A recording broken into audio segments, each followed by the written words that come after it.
to kind of go toward more of the purpose of this interview, as it were. Recently you had taken an IELTS test, and you achieved quite a good score, quite an impressive score, which was an 8.5, is that correct? That was correct. And can you share how you approached the IELTS exam?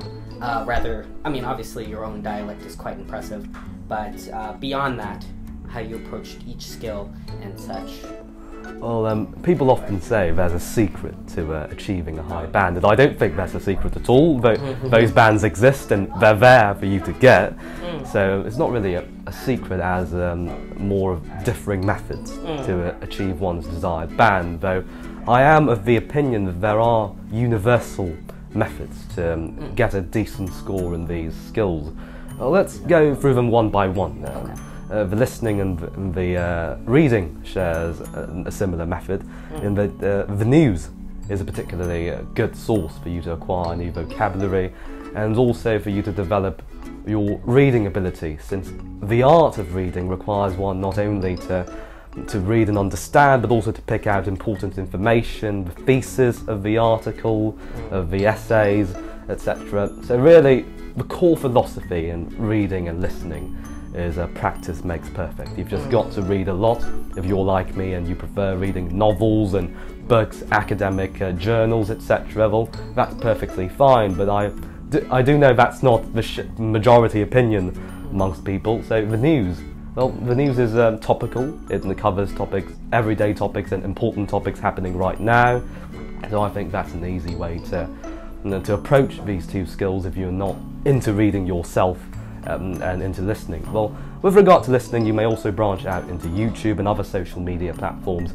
I am certain that regardless of your hobbies, your interest, there's going to be a channel or a podcast or any other news channel that covers that specific topic, be it history, social studies, cosmetics, etc. There's going to be a channel, and there's going to be someone discussing those topics in English, and that's how you may improve your listening skill.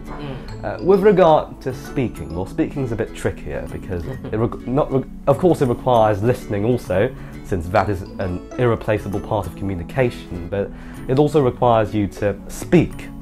And since we live in a non-native English country, well, people don't speak English on a daily basis. I suppose the easiest way to have someone to constantly speak in English to would be your English teacher. There's always going to be a native teacher in your school, and I would suggest befriending him. And of course it helps that you get along with your English teacher, since he would be more welcome to having conversations with you, and I do believe that in order to improve one's speaking skills, having conversations with native speakers is a must. And constant conversations, obviously. I often do monologues and I often talk to myself in English. Sometimes I prefer talking to myself in English as opposed to talking to myself in my own native language of Vietnamese. And the last skill, writing. This is undoubtedly the most challenging of them all, because even I must admit that I don't like writing, and obviously not all of us are born writers. We don't always have full of ideas in our heads. Some of us are already gifted in literature, so we already write stories, and that's a gift. But I suppose with regard to writing, you must take the boring path and just practice IELTS writing tasks. What courses did you study with JOLO in particular, with regards to trying to achieve the score in the test?